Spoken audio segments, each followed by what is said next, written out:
Ani maqaan koo Tollinee Naggasaan jedhama. Jiraataa Dongoroo Duwwaan jedhamudha. Itti dabalee immoo mucaan kun Boonee kan jedhamtu. Booneen kun kan kooti.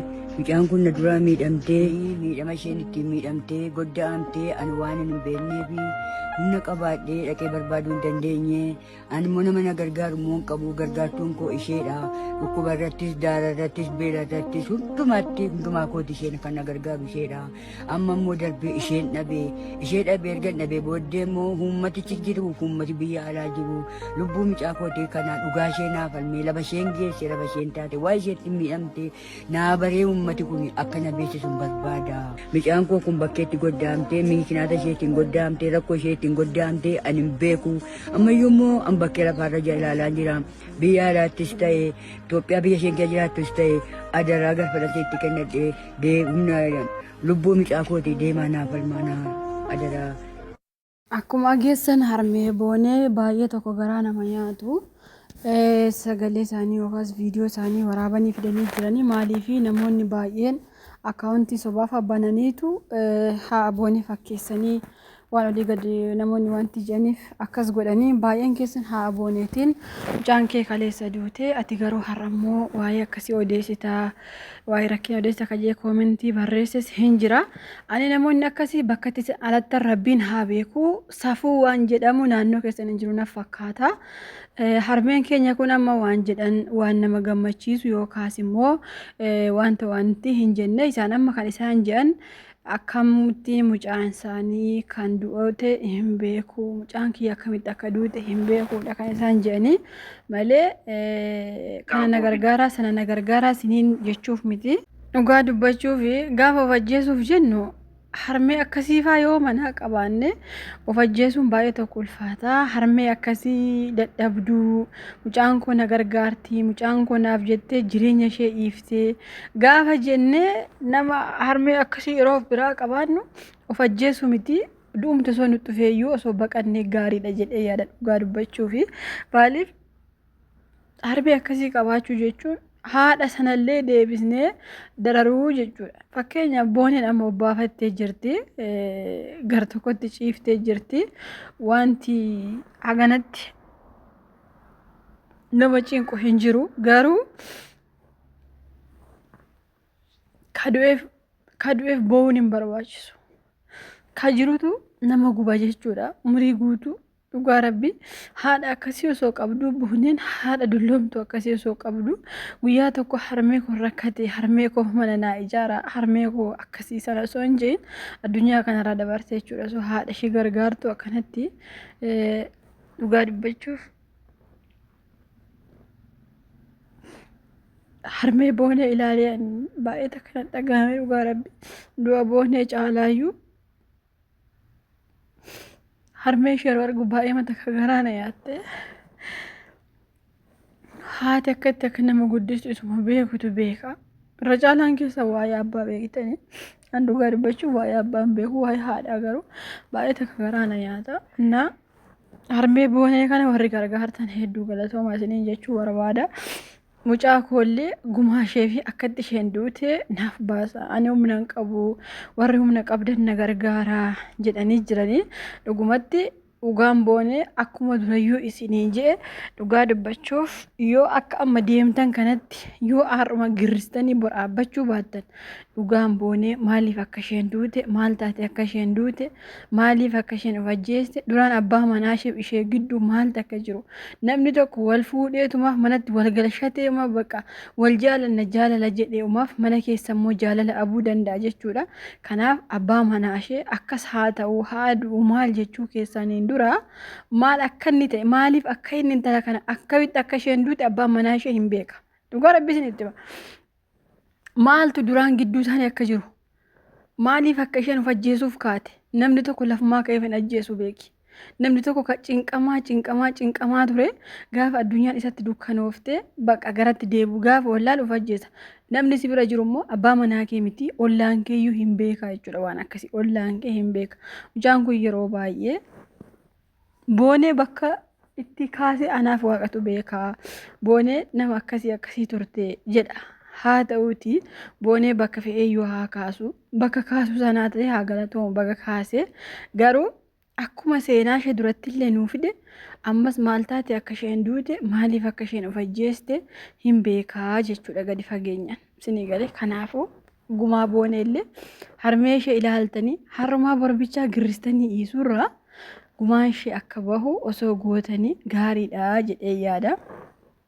Maaliif baay'een namoota harma girristanii borga nama dhiistanii bakka boonee amma har'a iyyitanii boruun iyyituu guyyaa sadii booda hin dagattu jechuudha. Garuu akkas ta'uu hin qabu. Dhugaa rabbii duuti boonee fi duuti haacee dhugaa rabbii akka tokkotti rifaatuun isaanii. Maaliif beektanii boonee illee akkasuma doosummaa isheen mucaa ganama guyyaa viidiyoo gadhiifte har'ammoo namni tokko yeroo jee gadhiisu mee maaltu isinitti dhaga'ama. Dhugaa rabbii mee namni amma duuti boonee nama dirraasisni hin qabu bara. Nama hundaa kiu godhee kaa'e dhugaa rabbii namni amma akkuma yeroo Haacaaluun du'e akkasumatti rifatee taa'e bakka jechuun si rifachiisa bakka akkasii arguu caalaa wanti nama rifachiisu hin jiru immoo yaa ijoollee keenya dhugaa rabbii sitti keessaaf ijoollee shamarranii maaliif akka of ajjeestan beekaa maal eenyuuf akka of ajjeesaa jirtan namni of ajjeesu sun nama akkamiiti maaltu sitti bade rakkoon kee maali dhugaa rabbii nama akkamiif akka of ajjeestu mee dura of ilaala abbadhaati.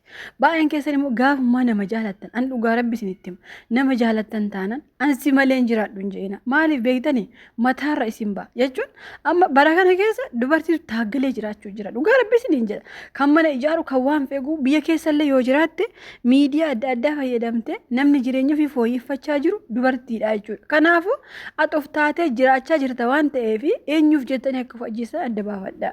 Dhugaa rabbi isinitti dubartiin tokko haadha ishee abbaa ishee jettee hin ajjeestu addunyaa kanarra maal akka ta'e naan galu dhugaa rabbi rakkoo isaanitti of ajjeesan tokkoffaa jaalallee irraan ka'a kun immoo ta'uun qabu yoo akkas ta'e dhugaa rabbi dogoggora keessan goyoomtanii jirtan shaawwadamtanii jirtanii dhugaa rabbi dhiira deeme dhiira ufa yoo rakkoo akkasii jiraate garuu dhugaa rabbi booneen jireenya ishee keessatti rakkattuu osoo taate osoo rakkattee booneen osoo rakkoo jireenyaa qabaatte namni guyyaa 5 keessatti mana kireeffatee meeshaa akkasii guuttatee har'a fida ajjeesu rakkoo mana keessaa qabdu booneen dhugaa rabbi isinitti rakkoo mana keessaa waroon isin hin jedhu rakkoo jireenyaa rakkoo qarshii rakkoo maaliin qabdu garuu jireenyi nagahe addunyaan nagahe bakka waan hunda argira waan hunda deemee dadhabeera jettee gaafa siluf gootu gumaa mucaa koo naa baasaa kadhamma jaartiin jedhan kuni gumaa booyonee baasuun qallaali garuu uummanni keenya gumaa oksa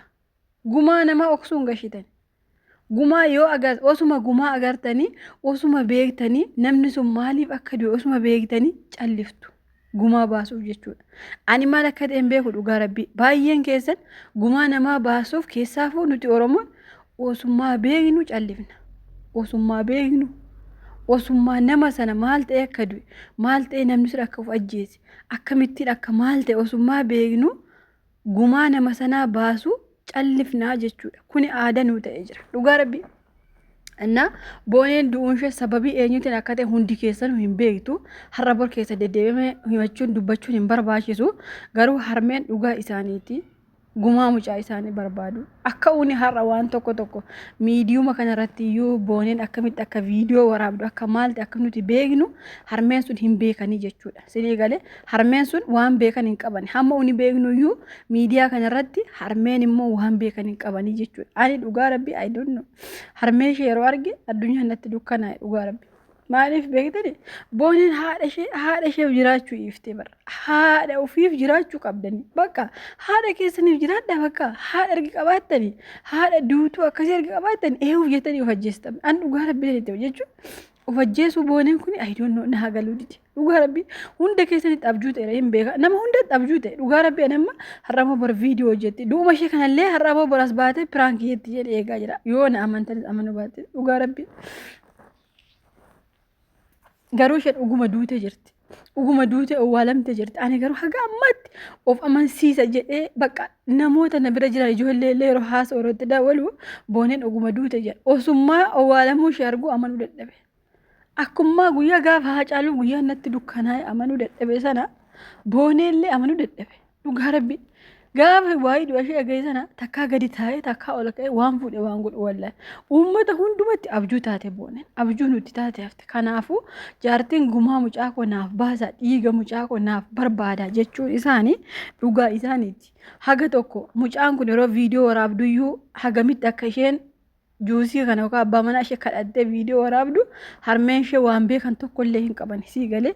Kanaafuu ani dhugaa rabbi inni jaalates dhiises abbaan manaa ishee suni haa jaalatus haa dhiisus garuu booneen duraan of ajjeesa jechaa turte moo hawwii du'aa qabdi moo rakkoo namni hin beekneef qabdi moo kana haga inni dubbatutti uummanni kun yoo dhiise ugumaan isin akkuma jedhan uummata girrisaadha. Dhugaa rabbiin isin jedha yoo akka dhiiftan isin uummata girrisaadha akkanumaan maaliif gaaffii ma gaafattan booneen ookee akkuma Andu'aalam maal jedhe yeroo hundaa ofan ajjeesa jetti qoricha baattee faa mana keessa deemtii jedhe kunis akkasuma nuu jechuu qaba. Dhugumatti gurbaan kun booneen eeyyeen of ajjeesuuf mana keessa deemtee ooltee bulti yoo jedhe ani ayyoon ergi booneeti jireenyi si jibbisiisa bakka. Jireenyi sitti hadhaa bakka. Dhugaa rabbi jireenyi akka malee sitti hadhaa. Bakka sitti hadhoofti addunyaan kun ergi booneeti jechuun seexana itti darbe moo maaltu itti darbe finyoo kanatti mucittii kana kan jedhamu sitti hadhaa. Dhugaa rabbi ofuma keefuu atarra kan mana ijaarrattee jireenya gaarii qabdu waan gaarii qabdu sitti hadhaa jireenya maaliifi dhugumatti boone seexana darbate ergi ta'e nuti maal hojjechuuf jireenya hojjechuuf jirare. Dhugaa rabbi akkuma ishee seexana darbate nullee bornu darbataa jechuudha. Immoo gurbaan kun as bahee yoo lakki booneen hawwii du'aa duruma qabdi yoo jee ookee hamma tokko uummata tasgabbeessuu danda'a. Dhugaa rabbi yaa shamarra keenya ofin ajjeesina. Dhugaa rabbi isin jabbaqa ofin ajjeesina. Maaliif akka of ajjeestan beeka? Yeroo baay'ee shamarri keenya of ajjeesuun dhiira irratti xiyyeeffata. Dhugaa rabbi isiniin jedha. Haadha abbaaf of hin ajjeeftu rakkina of hin ajjeeftu shamarri keenya. Dhiiraaf jecha meeqa of darbaa oola bara fooyyee kanarra biyya arabaa kana keessatti hin beekna. Soomnee arabni waan goote ajjeefte hin beeknu. Arabni maal akka goote hin beeknu jennee reeffa gara biyya ergina malee dhiiraaf nama meeqaaf meeqatu fooqiraaf darbatee of ajjeessa.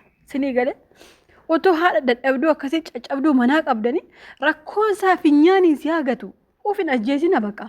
Finyoo ofitti naatina baqa aarii si aarse suni harmee kee rakkattuu kanarra siin caalu baqa. Dhugaa rabbi harmee kee rakkattuu kana ishee maleen qabu isheetiin hin jiraadha kasiin jettu sana ilaalte du'a sana dhiisuu qabda baqa. Dhugaa rabbi dhiisuu qabda baqa. Addunyaa yoo sitti dukkana harmee kee kana qabda galata rabbi qaansiraa hojjedhu harmee kee kana